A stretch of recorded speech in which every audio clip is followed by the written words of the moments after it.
Good morning, everyone. It's July 1st, 2026, and today we're unpacking some seriously profound psychological and spiritual concepts. We're looking at a young woman named Yasminn, and the ideas she explores on her channel just to see what happens. Okay, let's dive into this. We're tackling a massive question in today's explainer, the paradox of language. We're going to evaluate this wild argument that the very words we use to understand our world might actually be the exact barrier keeping us from truly knowing it.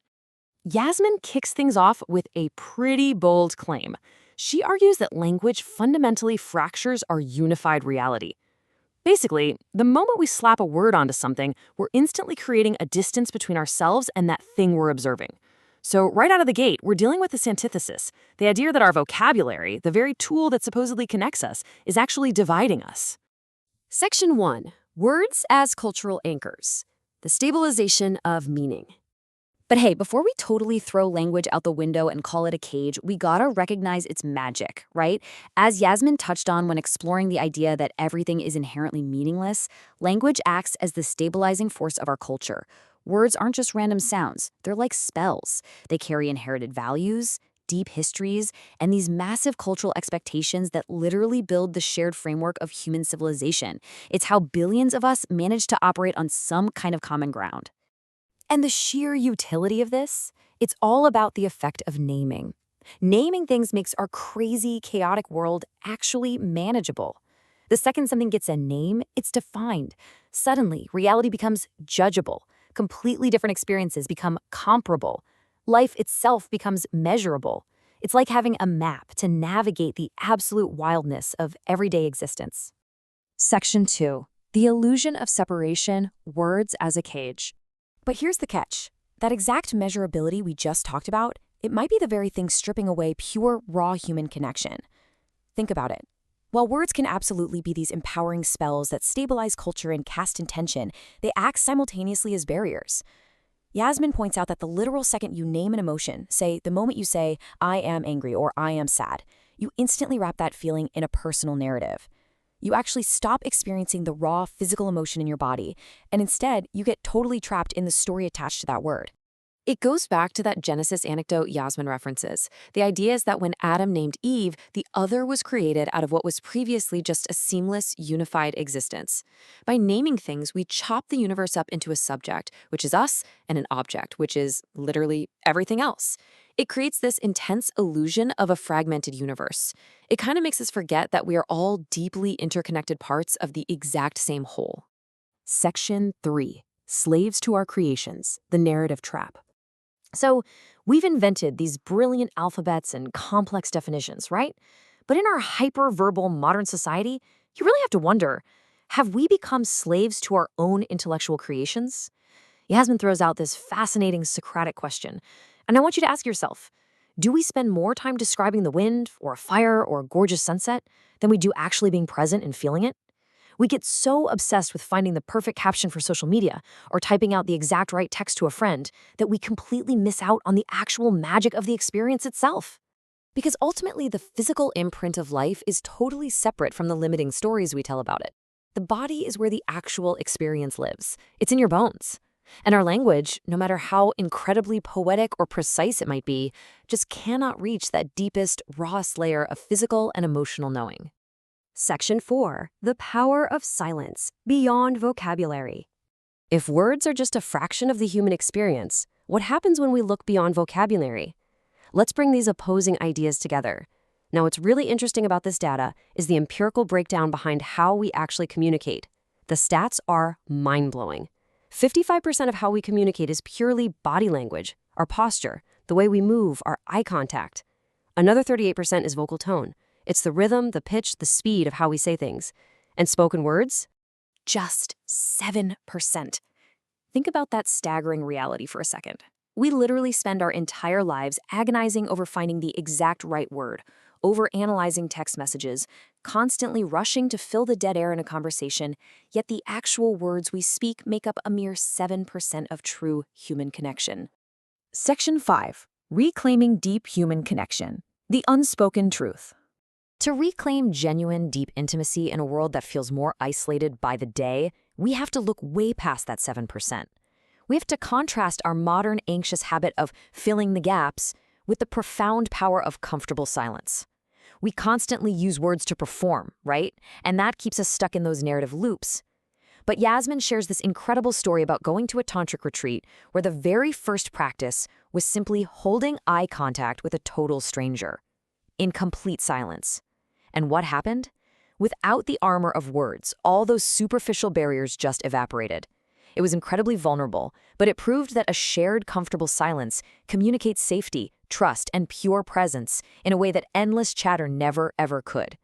The unspoken actually revealed exactly what language tries to conceal. As we wrap up this explainer for July 2026, I want to leave you with one final provocative thought. We are so intensely conditioned to fear the quiet. But what mysteries would you discover if you just sat in silence? Would you connect on a deeper level with the people you love? Would you finally hear what your own body is trying to tell you? I highly encourage you to test this out today. Drop the narrative, hold the eye contact, and embrace the quiet just to see what happens. Thanks for joining me on this one, and stay curious.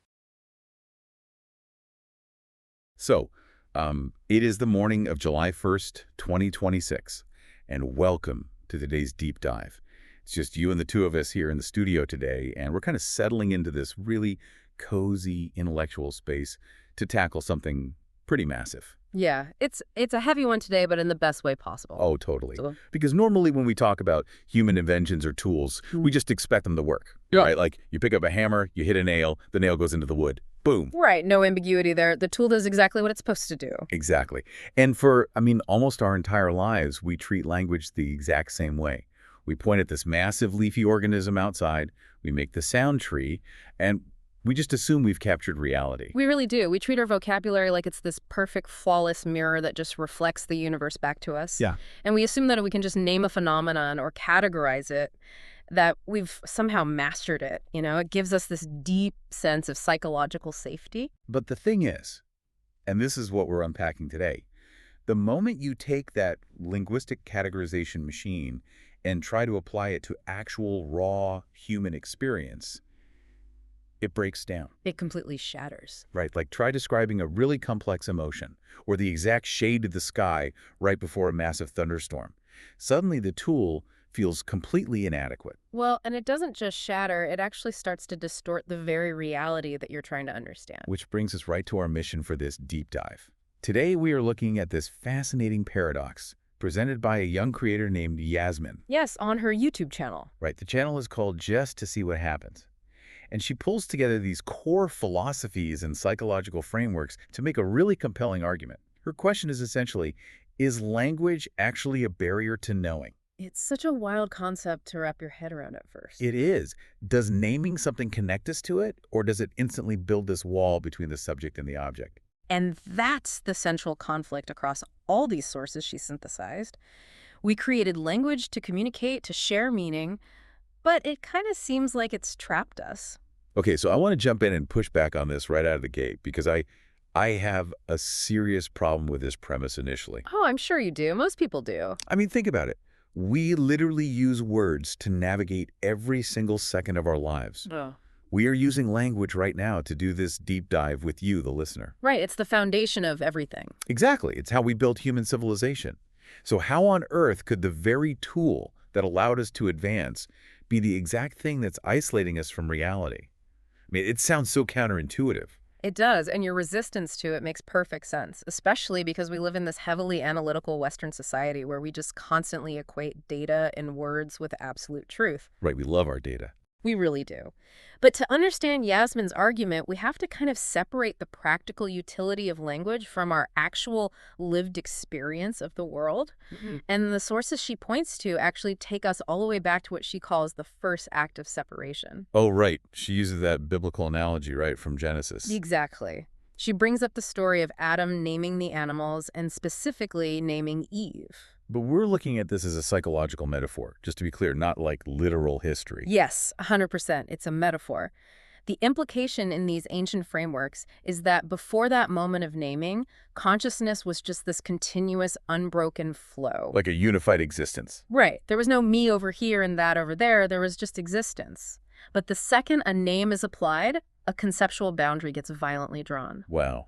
Violently drawn. That's a strong way to put it. But it is. The act of naming literally takes a unified reality and fragments it. It chops it up into these distinct little subjects and objects. Okay, let's unpack that categorization machine idea, because if I look out the window right now and I see a forest, before I use any words, I'm just taking in photons. Just raw sensory data. Yeah, it's just this continuous visual field of light and color and movement.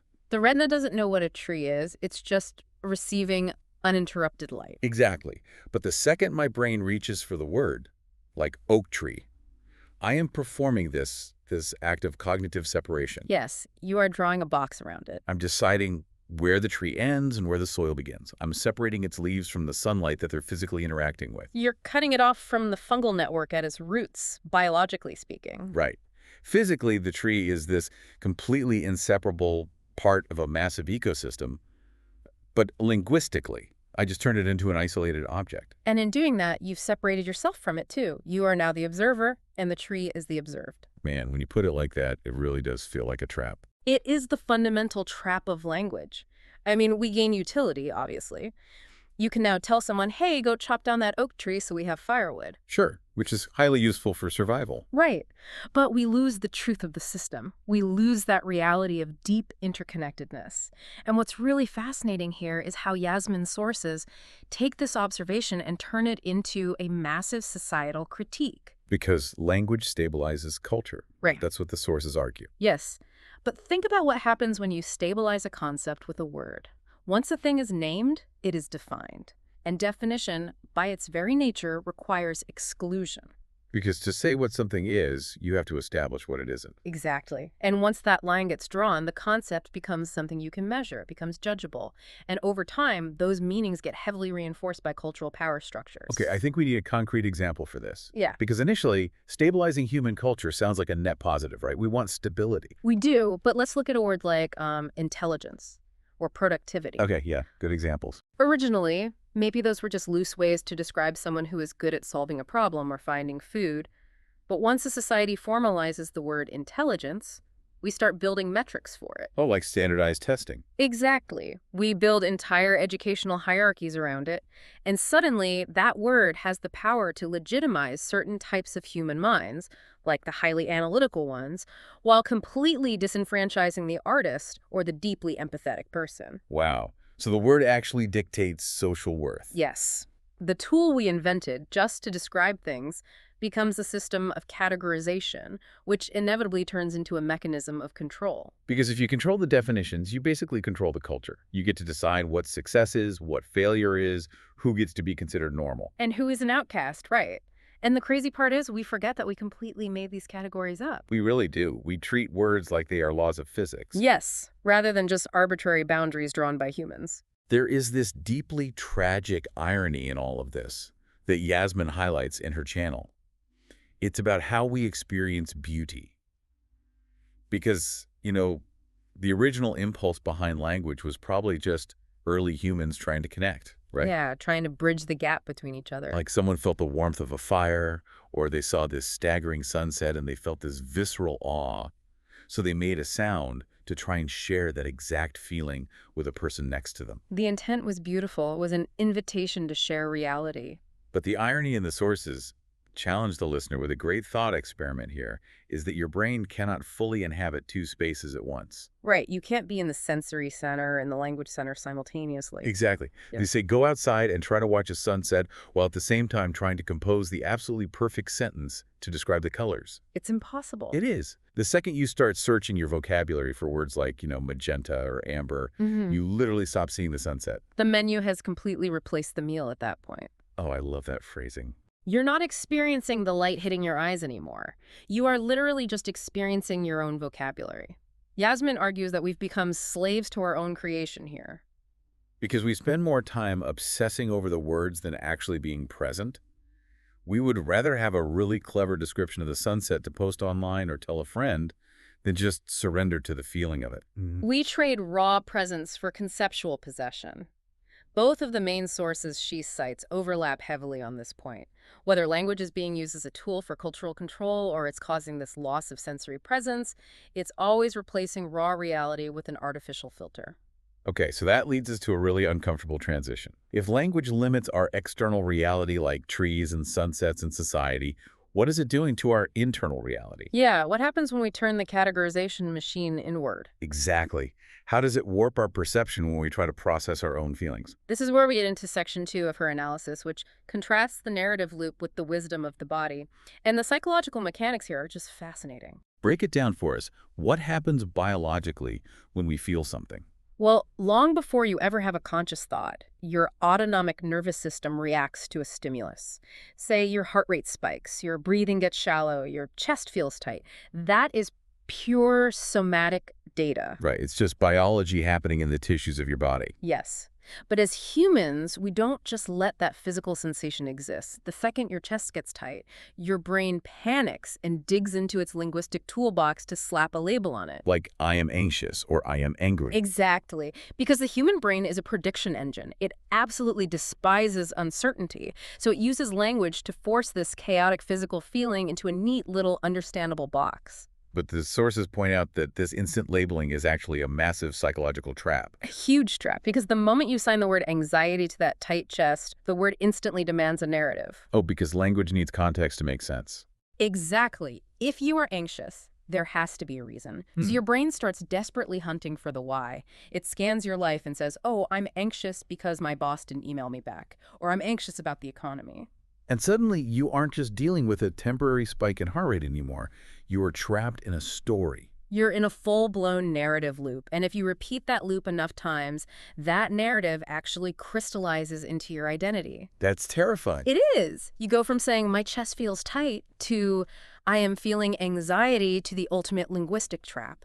I am an anxious person. Wow, so the word actually becomes the self. Yes, and once that identity forms, it dictates your future behavior. You filter all of reality through that label, you start anticipating situations that will make you anxious, and you interpret completely neutral comments as threats just to keep the story true. The linguistic label rewires your perception. That is wild. And Yasminn contrasts this whole intellectual verbal story loop with a really intense anecdote from the sources about a panic attack, doesn't she? Yeah, and it perfectly exposes a massive flaw in how we handle trauma in the modern world. Right. She talks about being triggered by a situation that she genuinely thought she had completely intellectually resolved. Like, logically, she used her words to figure out that the trigger wasn't a real threat anymore. Her linguistic framework was fully intact and rational. But her body didn't care about the logic at all. It reacted like there was a 5-alarm fire. She went into a full panic state. And the text highlights how completely useless her mind and her vocabulary were in that exact moment. Because she was trying to use a linguistic tool to solve a physiological crisis. And those are two completely different languages. Right. She said she understood the psychological why. She could articulate the history of the trauma perfectly. But all those words did absolutely nothing to slow her heart rate or stop her hands from shaking. And that's because of how the nervous system actually stores information. The body doesn't speak English, right? It doesn't care about syntax or grammar. No, it possesses physical imprints. Exactly. Deep somatic recordings of trauma or fear locked right into the fascia, the muscles, and primitive brain structures like the amygdala. Which bypass the language centers entirely. Entirely. These systems react in milliseconds, way before your prefrontal cortex can even select a noun to describe what's happening. So when a trigger hits, trying to talk your nervous system into relaxing with logic it's like trying to run new software on hardware that just fundamentally doesn't support the code. That is a perfect analogy. You just can't reach the body with words. Which leads to some pretty heavy speculation about our society. Because, I mean, think about it. We try to talk our way out of every psychological issue. We are obsessed with conversational therapy. Right. We sit in rooms, we endlessly analyze our pasts, we categorize our traumas, we assign clinical labels to our suffering. But if the body's physical imprints completely bypass our vocabulary, what happens to a society that ignores the somatic reality? Are we even healing? Or are we just using language to curate a more sophisticated, highly articulate story about our pain? It's a very controversial question, but it's so necessary. If we only prioritize the verbal narrative, we might just be rearranging the furniture inside a burning house. Oh man, that's dark. We're eloquently describing the fire, but the structure is still burning. Exactly. Well, let me push this even further, because here's where it gets really interesting for me. Are all these negative stories we attach to our emotions, like the rumination, the complaining, the endless dissecting of our feelings, are they actually just a coping mechanism? Oh, absolutely. Like, are we just slapping words on our emotions because we are fundamentally terrified of actually feeling them? Yes. The word acts as a shield against the body. Right. Because feeling a massive, unnamed wave of physical grief or anger is completely destabilizing. It feels like you're losing your mind. It's a total loss of control. But if I can quickly intercept that physical wave and just say, I am angry because of the traffic, well, I've contained the chaos. I put it in a box. Yeah. I don't have to surrender to the vulnerability of my biology anymore. I can just direct my intellect at the traffic jam. Language saves you from the raw intensity of your own existence. Wow. We use language to hide from ourselves. We do. And when you realize that we use words as armor internally, it completely recontextualizes how we interact with everyone else. Oh, 100%. Which bridges us perfectly into Section 3, the illusion of verbal connection. This part is so crucial for anyone listening right now. Yeah, because if language is a barrier to knowing ourselves, it is undeniably a barrier to true interpersonal intimacy. And I think we need to ask the listener directly here, how often do you assume that having a really deep, long conversation equals a deep connection? We do it all the time. Oh, we stayed up until 3 a.m. talking. We're so close. We measure intimacy by word count. We equate exchanging verbal data with, like, the merging of souls. Yeah. But the research cited in these sources completely dismantles that illusion. It really does. We have to bring in the famous communication breakdown statistics here. Right, the 7% rule. Now, a quick caveat, because pop psychology often misinterprets this study as applying to all communication. Obviously, if you're giving someone driving directions, the words are what matter most. Right, you need the words to find the highway. Exactly. But the sources rightly apply this data to its intended context, which is the communication of emotions and attitudes. When we are trying to convey how we truly feel about someone, 55% of the communication is entirely rooted in body language. Over half. It's how you inhabit your physical space. It's the micro expressions around your eyes, the tension in your jaw, whether your posture is open or closed. It's whether you physically lean toward them or subtly pull away. Over half of your emotional truth is broadcast before you ever open your mouth. And then another 38% is vocal paralinguistics. Which has nothing to do with the dictionary definition of the words you're saying, right? Exactly. It's your tone, the cadence, the pitch, the speed of your voice, and the literal pauses between the words. Okay, so 55 plus 38. That leaves a staggering 7%, the actual semantic meaning of the words themselves. A mere 7%. When it comes to emotional truth, only 7% is found in the vocabulary. And yet, we pour almost 100% of our conscious intellectual energy into agonizing over that 7%. Well, we do that because the 7% is the only part we can easily manipulate, you know? Oh, that's true. We can carefully draft a text message, we can rehearse an apology in the mirror, we can meticulously choose words that make us sound smart or compassionate or detached. But you cannot easily fake the microdilations of your pupils. Exactly. You can't fake the subtle relaxing of your shoulders when you genuinely feel safe with someone. The 93%, the nonverbal bandwidth, always betrays our actual reality. Which brings us to the core argument here. The unspoken reveals what language actually conceals. And what language conceals is vulnerability. We use words as masks. We use them as barriers to protect ourselves.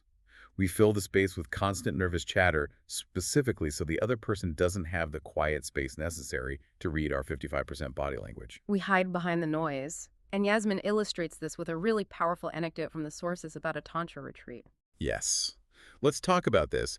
And just to clarify for the listener, in the West, the word Tantra has been hugely commodified and reduced to just sexual practices. Right, totally distorted. But in its traditional, broader sense, it just refers to practices of weaving consciousness together, expanding awareness, and being deeply present with whatever's happening. So Yasminn describes the very first exercise at this retreat, which was walking around a room full of complete strangers. And the instruction was to just stop in front of someone and stare silently into their eyes. No talking, no introducing yourself. Just sustained, silent eye contact for several minutes. Which, for a modern person who is adapted to living behind the 7% linguistic shield, sounds like actual psychological torture. Oh, I would be sweating. She describes the initial reaction explicitly, and it was just sheer agonizing discomfort. And think about why that is. When you meet a stranger, language is your primary defense mechanism. Right, you make a joke to diffuse the tension. You state your job title to prove you have social value. You ask where they're from to find common ground. So when you strip away the words, you completely strip away the armor. You are standing there naked, relying entirely on the raw data of your physical presence. You can't manage their perception of you anymore. You just have to let yourself be seen. But the breakthrough she describes is incredible. Yeah. She notes that if you can just endure that initial wave of panic and awkwardness, the barrier eventually breaks. The labels dissolve. Yes. Yeah. As she kept looking silently into this stranger's eyes, she stopped seeing a businessman or a stranger or whatever category her brain wanted to apply. She described seeing a pure soul, like a curious child in the world who needed love and safety just as much as she did. It's a profound recognition of shared humanity, and it only happened because the interference of language was removed. The sources draw this massive distinction between just filling space with verbal chatter and cultivating comfortable silence. Shared silence communicates trust far better than any conversation ever could. Because if you can sit in silence with another person without feeling that frantic need to fill the void with words, you've achieved a level of emotional safety that vocabulary literally cannot produce. In comfortable silence, you aren't performing. You aren't maintaining an identity. You're just sharing presence. But if we connect this to the bigger picture, the implications for our modern society are deeply alarming. Oh, absolutely. If we look at the landscape today, we live in a words world. Everything is mediated through screens. We communicate via texts, emails, comments. We have taken the human experience and compressed it entirely into written syntax. We are filtering our social lives through a medium that structurally eliminates 93% of our emotional bandwidth. The insight here is just devastating. By starving ourselves of body language, tone, physical proximity, and shared silence, we are collectively starving ourselves of true intimacy. We are surrounded by words, but we are experiencing an epidemic of profound loneliness. Because we're only connecting avatar to avatar, word to word.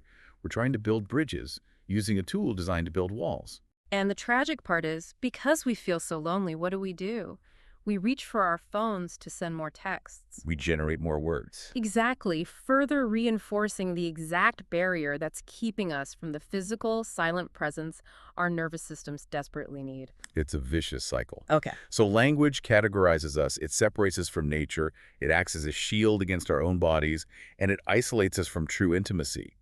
But Yasminn's sources push this inquiry even further into the realm of the ineffable. Right, moving into section 4, which is spirituality and the limits of knowing. We're talking about spaces where language doesn't just distort reality, it utterly fails to function at all. When people describe profound spiritual experiences like deep meditation or connecting with Source, God, the cosmos, they frequently describe a state of non-duality. The complete dissolution of boundaries. Yes. A sense of oneness where the feeling of a separate self completely vanishes. There is no observer and no observed. But the paradox the sources highlight is that the moment you try to explain it using words, you instantly destroy the oneness. The second you use a word like peace or wholeness or divine, you've created separation again. You shove the infinite back into the categorization machine. Exactly. And the critique here gets so precise, focusing on the actual grammar of how we speak. This part blew my mind. The source claims that even saying the sentence, "I had an experience," is a structural illusion. Walk us through that. How does the grammar itself enforce the illusion? Well, look at English syntax. It requires a subject, a verb, and an object. I, the subject, had, the verb, and experience, the object. Our language literally demands a dualistic worldview just to function. Wow. For a sentence to make sense, there must be a separate entity acting upon another separate entity. But in a true state of non-duality, there is no separation. There is no I to possess an experience. There's only the whole. So the grammatical rules hardwire our brains for separation. The structure of our sentences makes non-duality impossible to articulate. Language simply cannot accommodate the reality of an undivided universe. Which leads to this highly speculative but really fascinating extrapolation in the text. The forces point out that awareness obviously predates language, right? We see this in human babies all the time. Babies possess deep awareness. They feel complex emotions and interact with their environment long before they can articulate a single noun. Proving that language is not the source of consciousness, it's just an overlay. But if awareness exists before words, Could language be the exact barrier stopping us from developing deeper, more obscure forms of knowing? The text specifically ventures into the concept of telepathy here. Okay, so what does this all mean? Because I have to push back a little. The word telepathy instantly sounds like sci-fi. It sounds like I can hear English sentences echoing inside your head. Right, and if we frame it like that, it's total nonsense. But that's not what the sources imply. We have to strip away the sci-fi stuff and look at it as nonverbal state transfer. Like synchronization. Exactly. If non-duality is the fundamental truth and we're all interconnected nodes, then deep intuitive synchronization should be our baseline. Like murmuration in nature. You look at a massive flock of starlings in the sky, thousands of birds turning simultaneously in perfect unison, or a school of fish shifting direction in a fraction of a second. They don't have a group chat. They aren't broadcasting verbal instructions. No, they are operating on a collective nonverbal frequency. They share a state of knowing. And humans actually possess mirror neurons and incredible capacities for somatic empathy. But the hypothesis is that because we put all our evolutionary chips on the 7% of verbal language, we allowed our capacity to tune into those subtle nonverbal frequencies to just atrophy. The categorization machine is just so loud, and the internal narrative loop is so deafening that we literally can't hear the quiet, intuitive data being broadcast all around us. We traded an energetic connection to the web of life for the alphabet. So if ultimate truths can't be spoken, how do we integrate this into a highly verbal, analytical Western society? Yeah. Do we just stop talking? Yasminn isn't suggesting we abandon language entirely. The goal is to recognize the tool for what it is and stop worshiping it as the only valid method of comprehending reality. We have to break the assumption that says, if I can't name it, it isn't real. Exactly. It's about finding the spaces between the words. And this brings us to Section 5, practical application. Because to bring this out of abstract philosophy, Yasminn offers a very specific, actionable practice for the listener. A way to step outside the linguistic cage. Let's call it the 60-second challenge. I love this practice. It's about returning to pure, unfragmented awareness. The instruction is this. The next time a massive, overwhelming emotion arises, maybe you get a terrible email, someone cuts you off in traffic, or you just wake up with dread, notice your default reaction. Your immediate instinct will be to categorize it. I am angry. I am stressed. You'll want to name the feeling and build a story. But the challenge is to intercept that process. Set a timer for 60 seconds. And for that 1 minute, do not label it. They now call it anger. Just observe it. Don't let your intellect build a narrative about who is to blame. Just sit there and act as a witness to the raw biological sensation in your body. Let it develop and let it flow. Notice the heat in your chest, the shallowness of your breath. Breaking that habit of instantaneous verbal labeling profoundly disrupts the predictive narrative loop we discussed. You deny your brain the building blocks it needs to construct a story of suffering. This raises such an important question for the listener. How much of your daily stress is the actual raw emotion, and how much is just the verbal story you are forcing onto it? If you can sit with the sensation without naming it, you reclaim so much power. You realize you don't have to be a helpless passenger in the categorization machine. It's an experiment in living outside the limits of language. Let's briefly recap this incredible journey through the sources, because we've covered massive ground today. We started with language as a tool of societal categorization, slicing up reality and establishing measurable control. Then we looked at its failure in bodily trauma, how the body bypasses vocabulary entirely. We explored the illusion of verbal connection, discovering the deep intimacy of 93% nonverbal, comfortable silence. And finally, we touched on its inability to capture spiritual oneness and non-duality. So to the listener, we want to remind you that you have the power to step outside the cage of words today. Simply embrace a moment of comfortable silence with a loved one, or sit with an unnamed emotion. You don't always have to narrate your life. Exactly. But before we sign off, we want to leave you with one final provocative thought to mull over, building entirely on this source material. Think about the trajectory of artificial intelligence right now. AI models are fundamentally the ultimate categorization machines. They are mastering human syntax and language better and faster than we are. They possess all the words. They can generate a flawless description of a sunset. But if language is inherently a system of categorization and separation, maybe the ultimate refuge of human uniqueness in the future won't be found in our words at all. Because a machine does not have a nervous system. It can't feel the physical weight of another presence in the room. The machine can endlessly generate the 7%, but only a human can inhabit the 93%. Perhaps our true superpower will simply be our capacity to sit together in comfortable, deeply connected silence. A powerful thought to end on. Thank you so much for joining us on this deep dive today. Remember to sit in the silence, and we will see you next time.